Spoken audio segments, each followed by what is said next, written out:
Considerado por muchos como uno de los mejores basquetbolistas y más grande deportista del mundo, sus éxitos lo hacen difícil de olvidar, convirtiendo su nombre en la mejor tarjeta de presentación.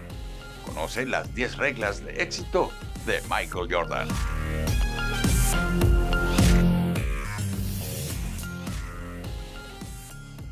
I played professional basketball for the Chicago Bulls. 32 seconds to go. A 1-point lead for Georgetown. Doherty to Black. The time, 18. Shot, Jordan! Michael Jordan! If I had to trace my evolution, the Michael Jordan evolution, it always had to start back in college.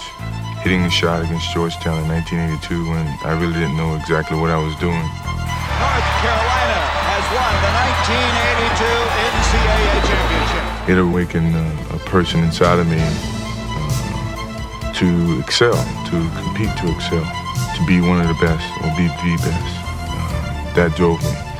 And I guess with that shot, it kind of ignited a fire inside of me that nothing was going to stop me. Jordan down the middle, all the way! Jordan to the hoop! Sends it out to Jordan down the lane, all the way! Basket! It's an effort by Jordan, who has it on the break, driving all the way in! Oh, got an unbelievable goal! He put it in and it counts! I wanted to excel my game and isolate my game from everybody else. That I was more than just, a few dimensional. But even when it came to Magic Johnson, Magic Johnson was a crowd pleaser. He was a good offensive player. He was a great motivator. Average defensive player. I wanted to change that. I wanted to take it another step. I wanted to do all those things, that could separate me from Magic Johnson. I'm not saying he wasn't great. He still is great. But we're great in our own different way. And that was motivational for me. And to this day it still is. Maybe it's my fault.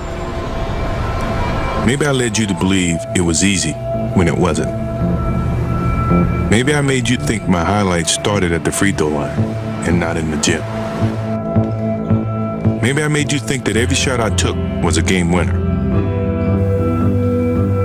That my game was built on flash and not fire. Maybe it's my fault that you didn't see that failure gave me strength, that my pain was my motivation.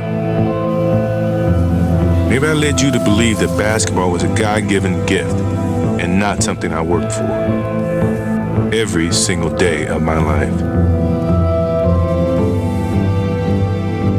Maybe I destroyed the game. Or maybe you're just making excuses. I never feel that I'm at my best. I feel I still have room to improve. I still set goals for myself to strive for. I'm never complacent with what I've achieved.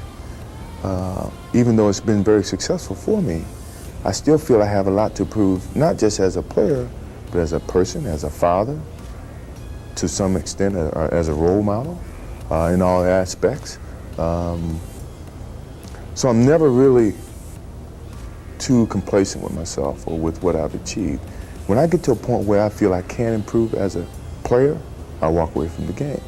I still feel that I have a plateau that I hadn't reached yet in terms of my skills or my expectations of myself. I'm always going to expect myself to do certain things or surpass certain things. As long as I believe that, then my road to success is going to continue to expand. We are old, and sure, we're tired. It's been a long season, but mentally, we have a vision. We have a finish that we have to attain. And sometimes you have to do it when you're old and you're tired. And I think it's the test of your will to succeed when you have to deal with some of these negatives. And I'm pretty sure by the end of this playoffs, you'll see the old and the tired people were very, very young and strong mentally. It's not about the shoes.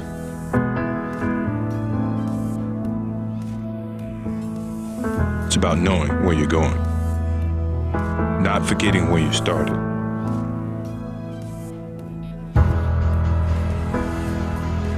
It's about having the courage to fail. Not breaking when you're broken. Taking everything you've been given and making something better. It's about work before glory. And what's inside of you is doing what they say you can't. It's not about the shoes. It's about what you do in them. It's about being who you were born to be. I've missed more than 9,000 shots in my career. I've lost almost 300 games. 26 times I've been trusted to take the game-winning shot and missed. I've failed over and over and over again in my life. And that is why I succeed. The Bulls can win it right here. The Bulls can win it. Unbelievable. 13 seconds left. Jordan left side. I practice as if I'm playing in a game. So when the moment comes in the game, it's not new to me. That's the beauty of the game of basketball. That's the reason why you practice. That's the effort. So when you get to that moment, you don't have to think. Instinctively, things happen. Jordan a drive. Hangs, fires, yes! The Bulls lead 87-86. Michael Jordan with 45 points. You know, I think it was a very defining moment of what my career was in Chicago. The Chicago Bulls have won their 6th NBA championship.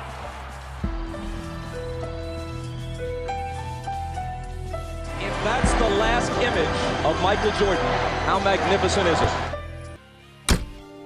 Every day, the first person there before the sun would be Jordan. And he was there because he wasn't good.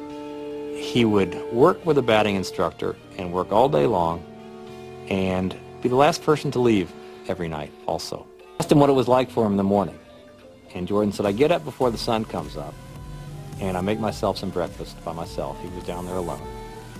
And I get in the car and I'm driving to spring training and there's no one really out on the roads yet. And I look at the seat next to me and I see my dad. And I talk to him. I think to myself, Pops, we're doing this. We're doing this together. And the day would end, and he would say to the batting instructor, can we do a little more? I think I'm getting this. I think I'm learning this. I think I'm getting this. And that's when Sports Illustrated put him on the cover, saying that Michael Jordan has embarrassed baseball. And as I would watch him there every night as the sun was going down and the other ball players had left, and I would see this guy working to get better, Michael Jordan working to get better, I couldn't help thinking that if you ever have children, you ought to pray that they grow up someday to embarrass you like this.